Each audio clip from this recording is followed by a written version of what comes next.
Hello, hello. It's a little better.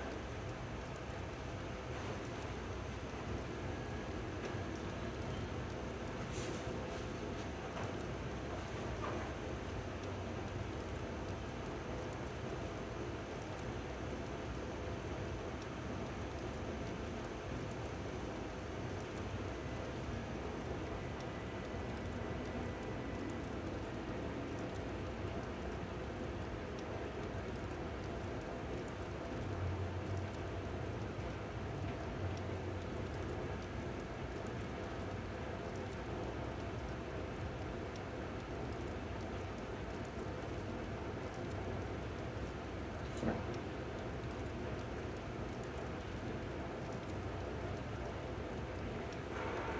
Check, check. 1, 2.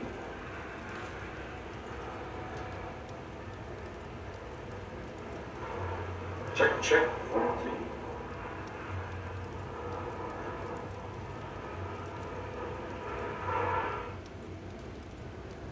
2. Art. Give to borrows, trays and pans, grace and glimmer of romance. Bring the moonlight into noon, hid in gleaming piles of stone. On the city's paved street, plant gardens lined with lilac sweet. Let spouting fountains cool the air, singing in the sun-baked square.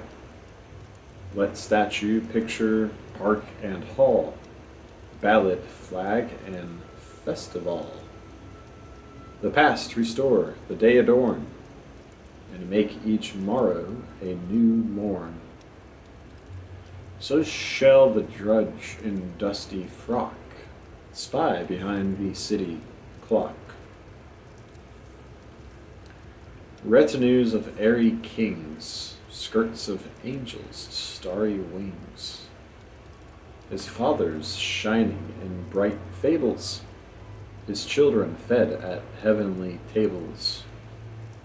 It is the privilege of art thus to play its cheerful part.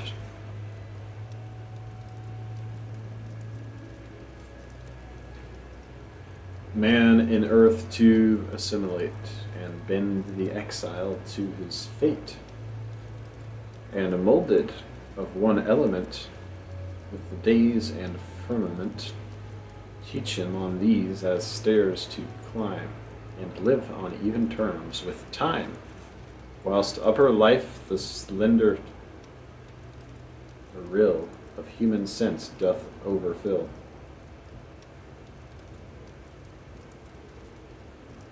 Because the soul is progressive, it never quite repeats itself, but in every act attempts the production of a new and fairer whole.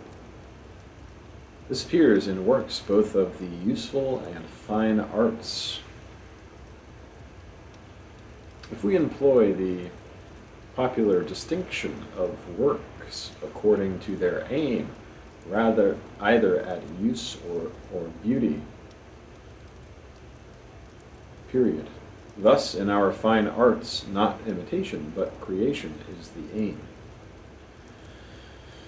In landscapes, the painter should give the suggestion of a fairer creation than we know.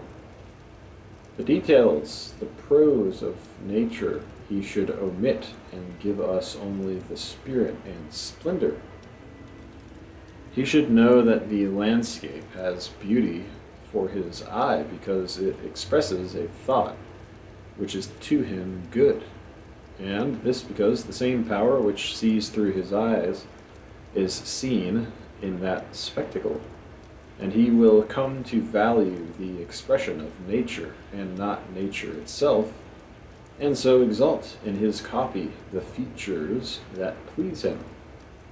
He will give the gloom of gloom and the sunshine of sunshine.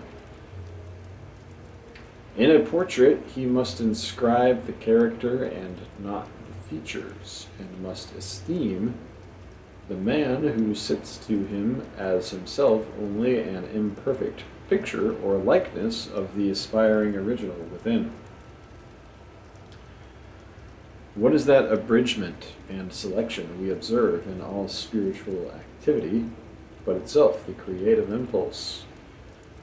For it is the inlet of that higher illumination which teaches to convey a larger sense by simpler symbols. What is a man but nature's finer success in self-explication? What is a man but a finer, compacter landscape than the horizon figures? Nature's eclecticism.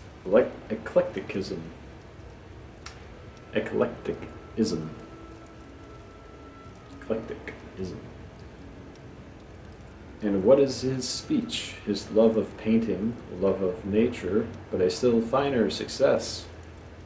All the weary miles and tons of space and bulk left out, and the spirit or moral of it contracted into a musical word, or the most cunning stroke of the pencil.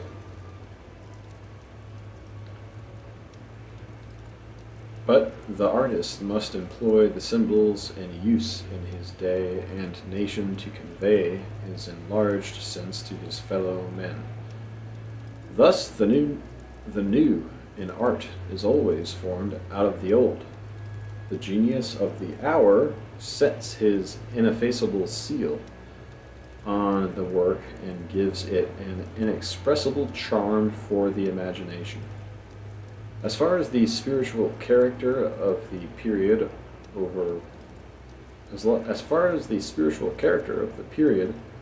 overpowers the artist and finds expression in his work, so far it will retain a certain grandeur and will represent to future beholders the unknown, the inevitable, the divine.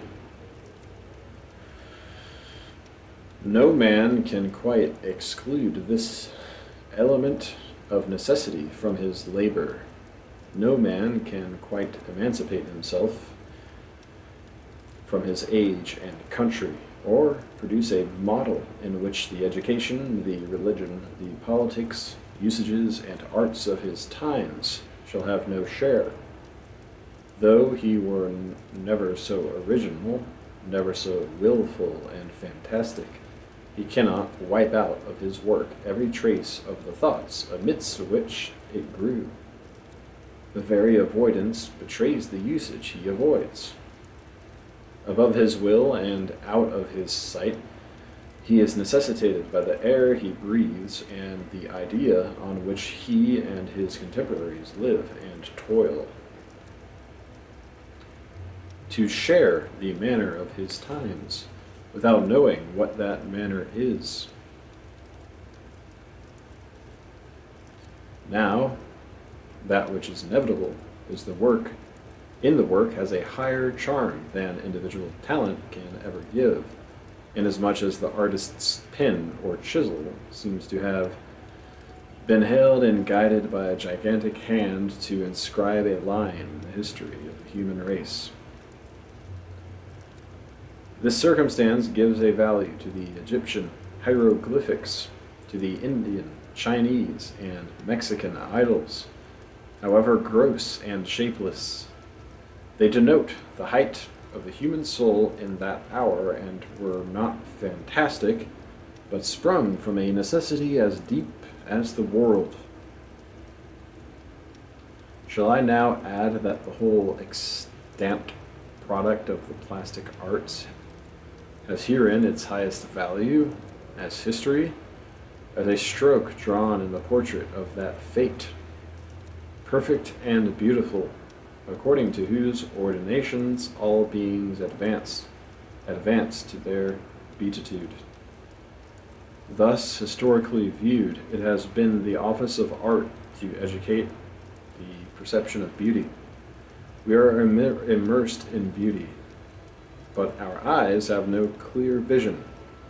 It needs, by exhibition of single traits,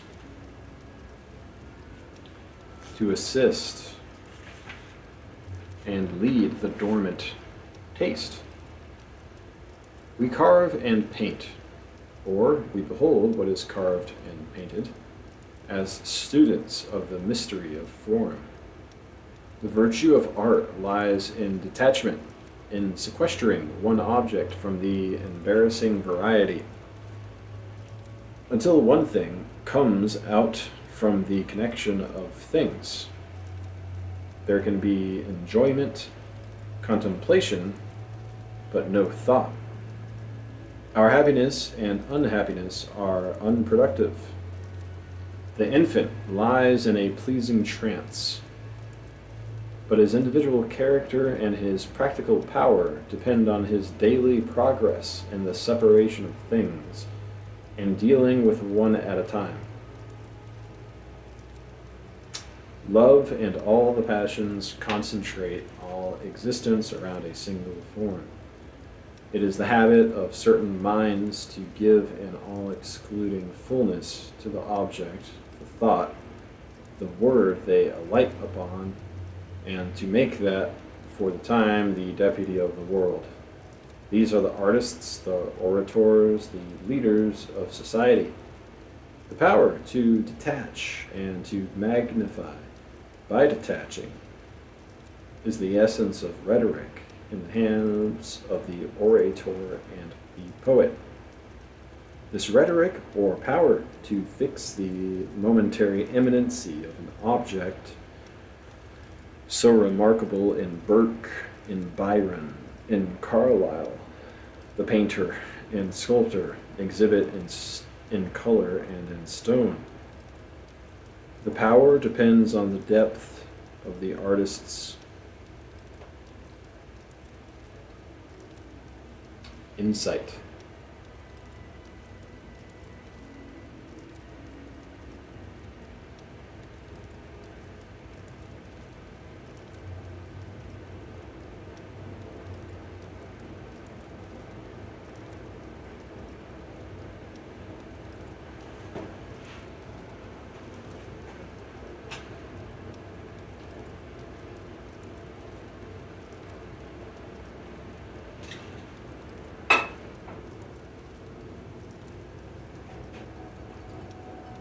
Of that object he contemplates. For every object has its roots in central nature, and may, of course, be so exhibited to us to represent the world. Therefore, each work of genius is the tyrant of the hour and concentrates attention on itself. For the time, it is the only thing worth naming to do that. Be it a sonnet, an opera, a landscape, a statue, an oration, the plan of a temple, of a campaign, or of a voyage of discovery. Presently we pass to some other object, which rounds itself into a whole as did the first. For example, a well-laid garden, and nothing seems worth doing but the laying out of gardens. I should think fire the best thing in the world if I were not acquainted with air, and water, and earth, for it is the right and property of all natural objects, of all genuine talents, of all native properties whatsoever, to be for their moment the top of the world. A squirrel leaping from bough to bough and making the wood but one wide tree for his pleasure fills the eye not less than a lion is beautiful, self-sufficing, and stands then and there for nature. A good ballad draws my ear and heart, whilst I listen as much as an epic has done before. A dog, drawn by a master or a litter of pigs, satisfies and is a reality not less than the frescoes of Angelo. From this succession of excellent objects, we learn at last the immensity of the world, the opulence of human nature, which can run out to infinitude in any direction.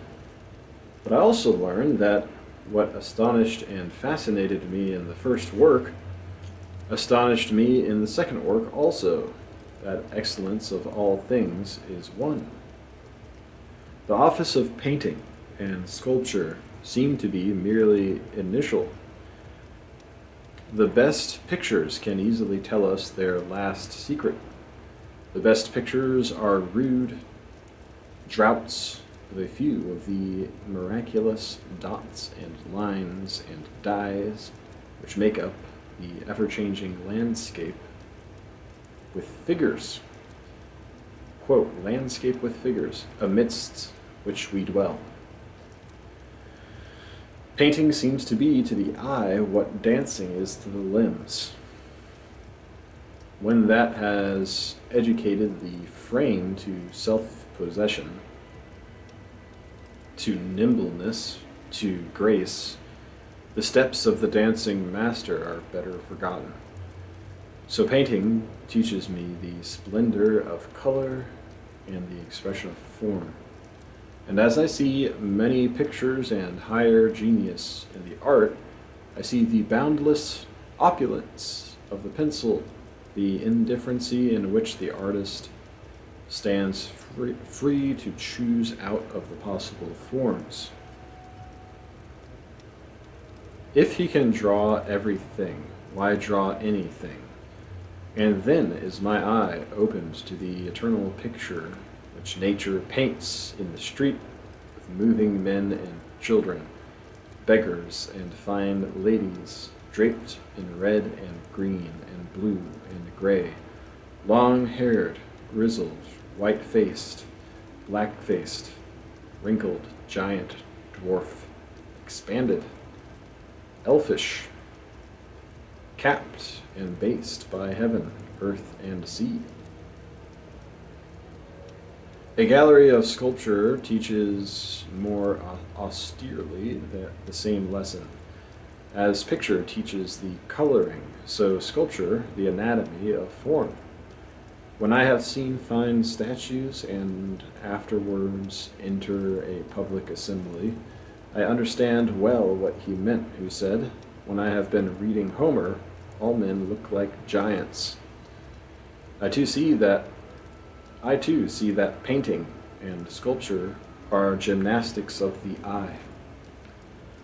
It's training to the niceties and curiosities of its function. There is no statue like this living man, with his infinite advantage over all ideal sculpture of perpetual variety. What a gallery of art have I here! No mannerist made these varied groups and diverse, original, single figures. Here is the artist himself improvising, grim and glad, at his block. Now one thought strikes him, now another, and with each moment he alters the whole air, attitude, and expression of his clay. Away with your nonsense of oil and easels, of marble and chisels. Except to open your eyes to the masteries of eternal art, they are hypocritical rubbish. The reference of all production at last to an aboriginal power explains the traits common to all works of the highest art, that they are universally intelligible, that they restore to us the simplest states of mind and are religious. Since what skill is therein shown is the reappearance of the original soul, a jet of pure light, it should produce a similar impression to that made by natural objects. In happy hours, nature appears to us one with art, art perfected, the work of genius. and the individual in whom simple tastes and susceptibility to all the great human influences overpower the accidents of a local and special culture is the best critic of art. Though we travel the world over to find the beautiful, we must carry it with us, or we find it not.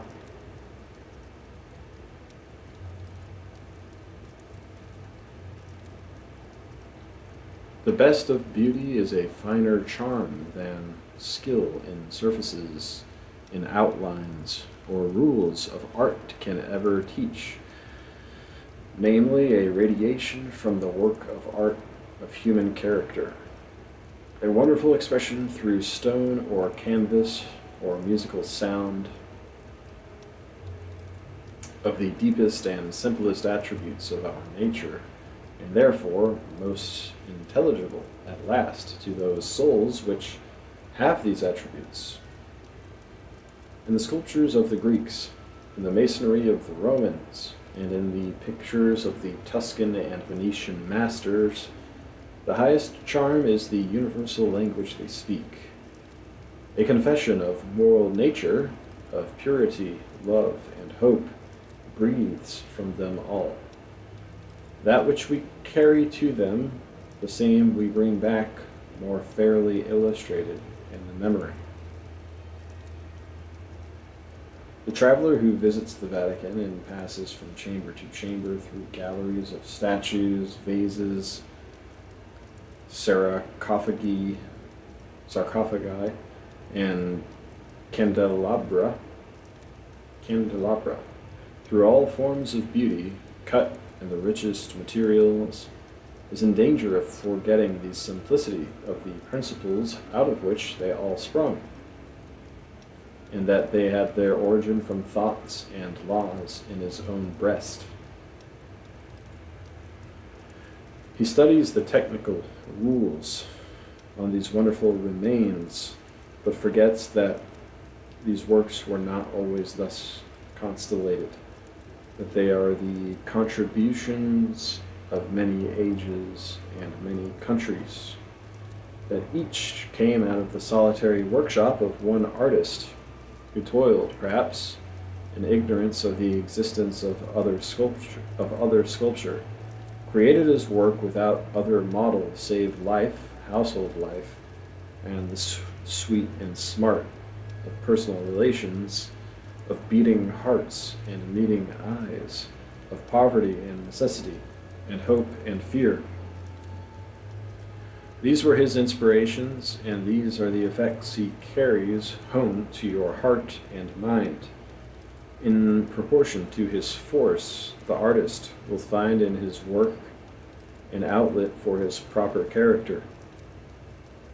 He must not be in any manner pinched or hindered by his material, but through his necessity of imparting himself the adamant will be waxed in his hands, and will allow the adamant will be wax in his hands, and will allow an adequate communication of himself in his full stature and proportion.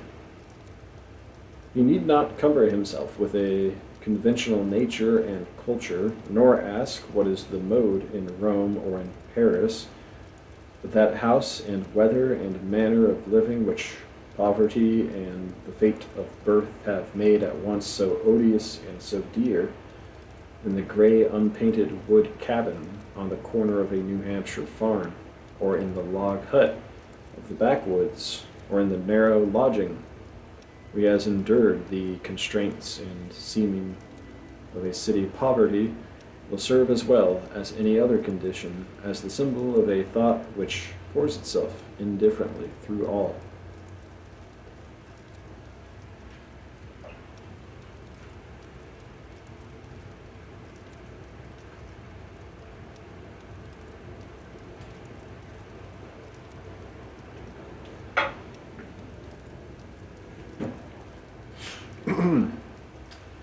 I remember when in my younger days I had heard of the wonders of Italian painting. I fancied the great pictures would be great strangers. Some surprising combination of color and form, a foreign wonder, barbaric pearl and gold, like the spontoons and standards of the militia, which play such pranks in the eyes and imaginations of schoolboys. I was to see and acquire I knew not what. When I came at last to Rome and saw with eyes the pictures, I found that genius left to novices the gay and fantastic and ostentatious, in itself pierced directly to the simple and true, that it was familiar and sincere, that it was the old, eternal fact I had met already in so many forms, unto which I lived, that it was the plain you and me I knew so well, had left at home in so many conversations. I had had the same experience already in a church at Naples. There I saw that nothing was changed with me but the place, and said to myself, Thou foolish child, hast thou come out hither over 4,000 miles of salt water to find that which was perfect to thee there at home? That fact I saw again in the Accademia at Naples, in the chambers of sculpture, and yet again when I came to Rome and to the paintings of Raphael, Angelo, Sacchi, Titian, and Leonardo da Vinci. What old mole workest thou in the earth so fast? It had traveled by my side, that which I fancied I had left in Boston, I fancied I had left in Boston, was here in the Vatican, and again at Milan and at Paris, and made all traveling ridiculous as a treadmill.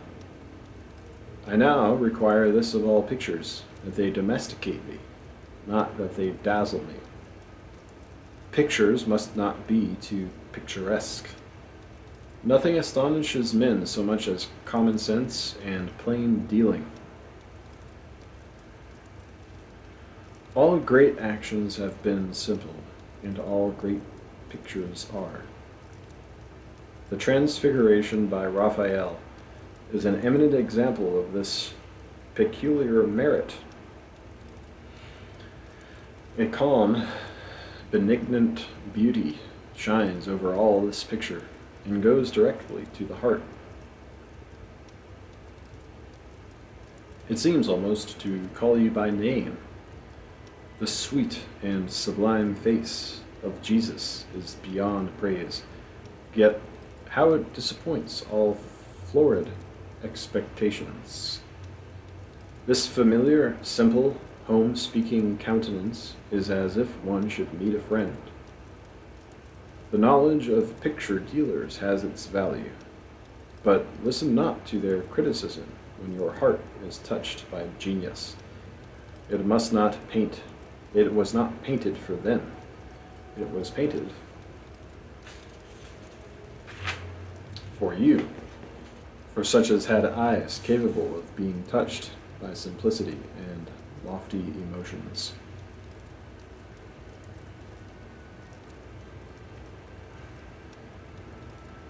Yet, when we have said all our fine things about the arts, we must end with a frank confession that the arts, as we know them, are but initial. Our best praise is given to what they aimed and promised, not to the actual result.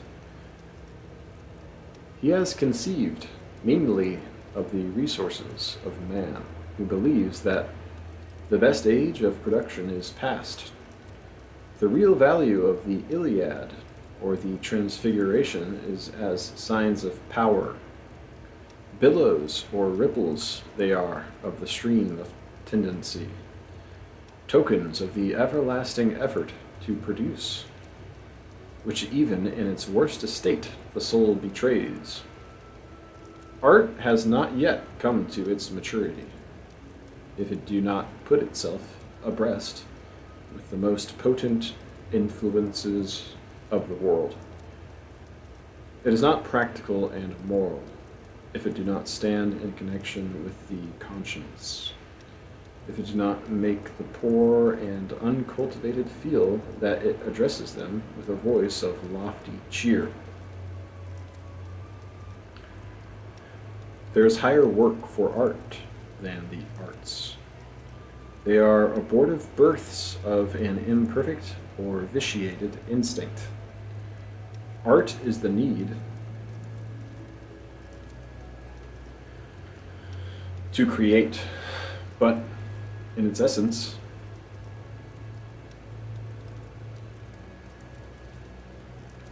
art is the need to create, but in its essence, immense and universal. It is impatient of working with lame or tied hands, and of making cripples and monsters, such as all pictures and statues are. Nothing less than the creation of man and nature is its end. A man should find in it an outlet for his whole energy. He may paint and carve only as long as he can do that. Art should exhilarate and throw down the walls of circumstance on every side, awakening in the beholder the same sense of universal relation and power which the work evinced in the artist, and its highest effect is to make new artists. Already history is old enough to witness the old age and disappearance of particular arts. The art of sculpture is long ago perished to any real effect. It was originally a useful art, a mode of writing, a savage's record of gratitude or devotion, and among a people possessed of a wonderful perception of form, this childish carving was refined to the utmost splendor of effect. But it is the game of a rude and youthful people, and not the manly labor of a wise and spiritual nation.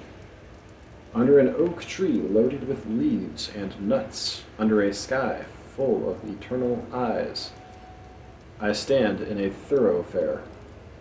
But in the works of our plastic arts, and especially of sculpture, creation is driven into a corner.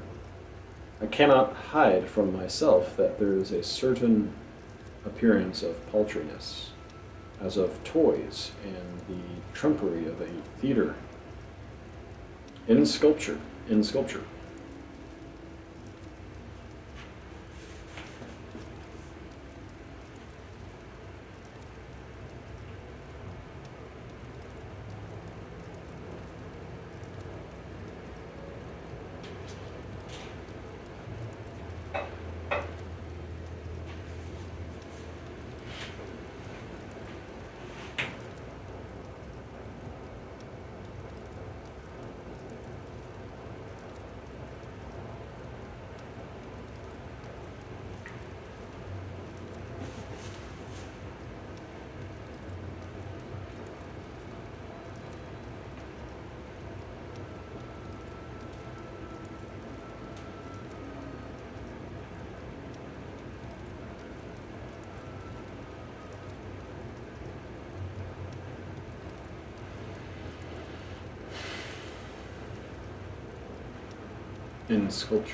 Nature transcends all our moods of thought, and its secret we do not yet find.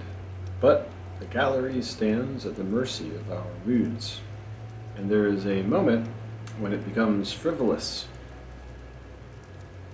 I do not wonder that Newton, with an attention habitually engaged on the paths of planets and suns, should have wondered what the Earl of Pembroke found to admire in stone dolls. Sculpture may serve to teach the pupil how deep is the secret of form, how purely the spirit can translate its meaning into that eloquent dialect. But the statue will look cold and false before the new activity which needs to roll through all things, and is impatient of counterfeits and things not alive. Picture and sculpture are the celebrations and festivities of form, but true art is never fixed, but always flowing. The sweetest music is not in the oratorio, but in the human voice when it speaks from its instant life tones of tenderness, truth, or courage. The oratorio has already lost its relation to the morning, to the sun, and the earth, but that persuading voice is in tune with these. All works of art should not be detached, but extempore performances.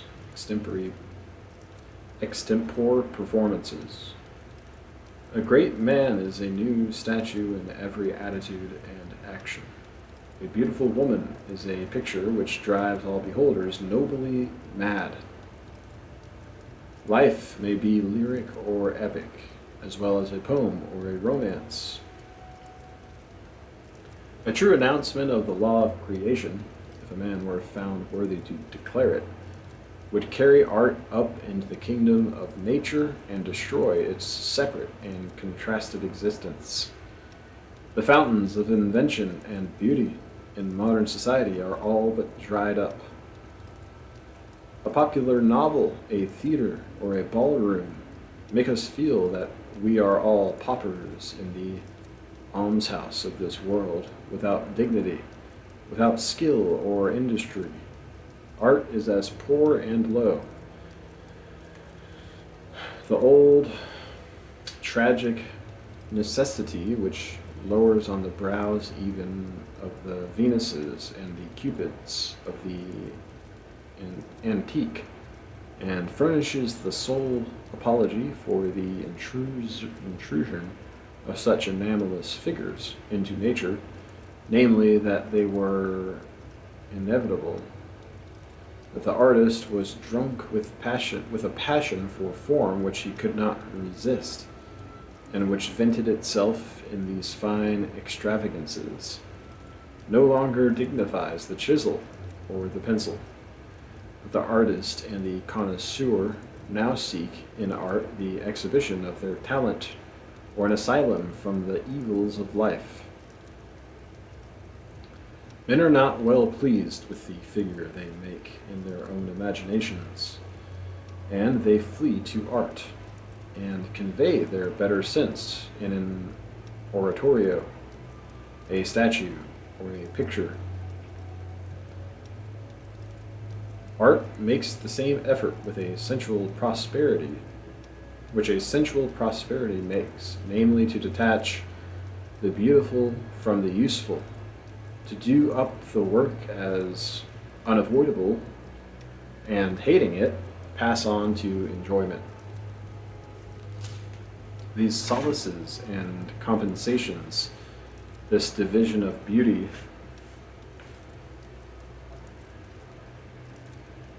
from use, the laws of nature do not permit.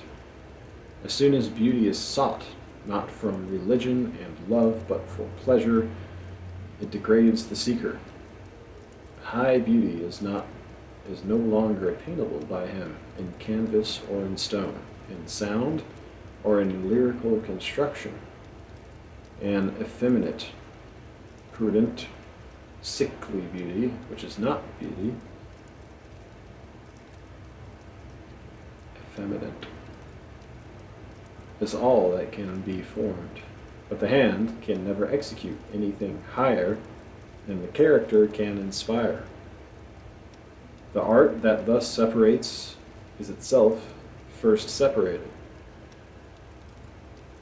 Art must not be a superficial talent, but must begin farther back in man. Now men do not see nature to be beautiful, and they go to make a statue which shall be. They abhor men as tasteless, dull, and inconvertible, and console themselves with color bags and blocks of marble. They reject life as prosaic and create a death which they call poetic. They dispatch the day's weary chores and fly to voluptuous reveries. They eat and drink, that they may afterwards execute the ideal. Thus is art vilified. The name conveys to the mind its secondary and bad senses. It stands in the imagination as somewhat contrary to nature, and struck with death from the first. Would it not be better to begin higher up, to serve the ideal before they eat and drink, to serve the ideal in eating and drinking, in drawing the breath, and in the functions of life? Beauty must come back to the useful arts, and the distinction between the fine and the useful arts be forgotten. If history were truly told, if life were nobly spent, it would be no longer easy or possible to distinguish the one from the other. In nature, all is useful, all is beautiful. It is therefore beautiful because it is alive, moving, reproductive. It is therefore useful because it is symmetrical and fair. Beauty will not come at the call of a legislature, nor will it repeat in England or America its history in Greece. It will come, as always, unannounced, and spring up between the feet of brave and earnest men. It is in vain that we look for genius to reiterate its miracles in the old arts. It is its instinct to find beauty and holiness in new and necessary facts, in the field and roadside, in the shop and mill. Proceeding from a religious heart, it will raise to a divine use the railroad, the insurance office, the joint stock company, our law, our primary assemblies, our commerce, the galvanic battery, the electric jar, the prism, and the chemist's retort, in which we seek now only an economical use. Is not the selfish and even cruel aspect which belongs to our great mechanical works, to mills, railways, and machinery, the effect of the mercenary impulses which these works obey? When its errands are noble and adequate,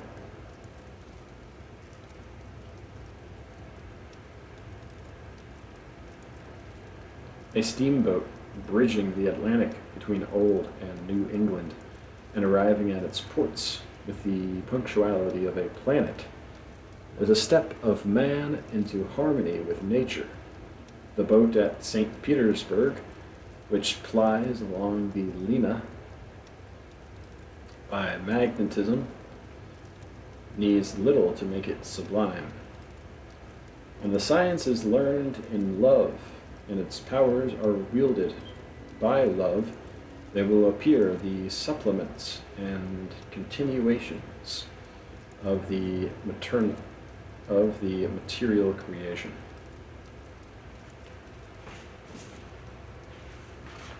And that's it.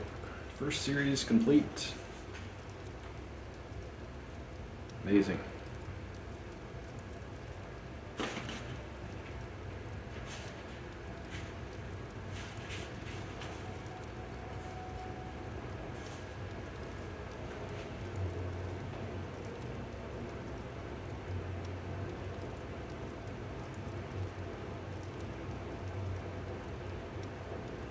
Well, first 100 pages of the book was a novel and then like 4 speeches. Well, I guess not a novel, but a 40-page treatise on nature. So we're getting pretty deep into his writings.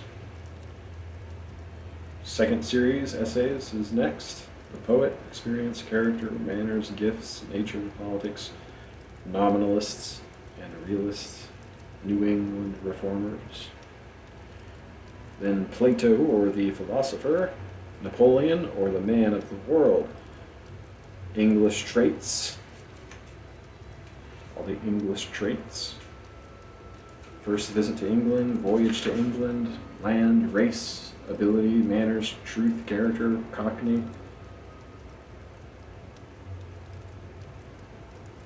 wealth, aristocracy, universities, religion, literature, the times, Stonehenge, personal, result, speech at Manchester. And then a piece called Conduct of Life, which I guess has 2 chapters, wealth and culture. And then another piece called Society and Solitude. Another one called Farming. And then Poems. Page 685 to 743.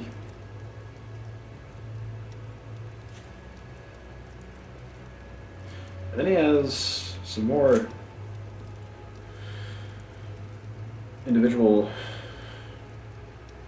pieces about various things, about people. One about someone named Ezra Ripley, D.D. Then one about emancipation in the British West Indies. Then one about the fugitive slave law. Then one about a guy named John Brown. Then one about the Emancipation Proclamation. An essay on Thoreau, Henry David Thoreau. An essay on Abraham Lincoln. That'll be interesting. And then one on Carlyle.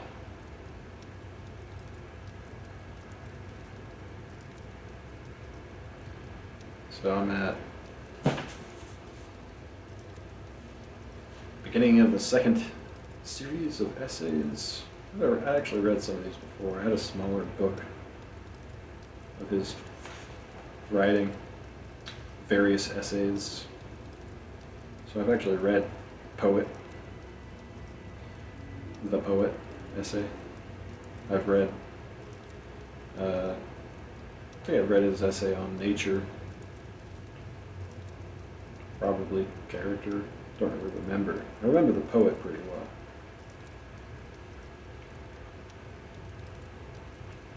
It's obviously one of his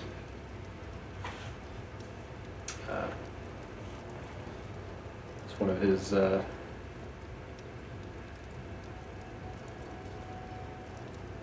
of recurring themes, one of the things he's real interested in. Poetry. Just the idea of the poet.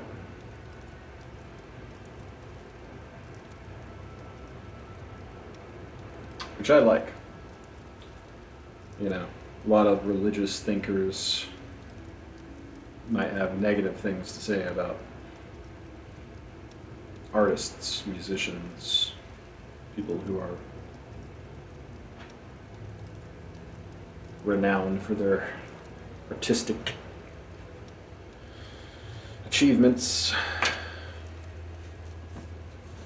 But to me, I'm in agreement with Emerson about the fact that there's something, you know, divinely inspired in the poet to be admired.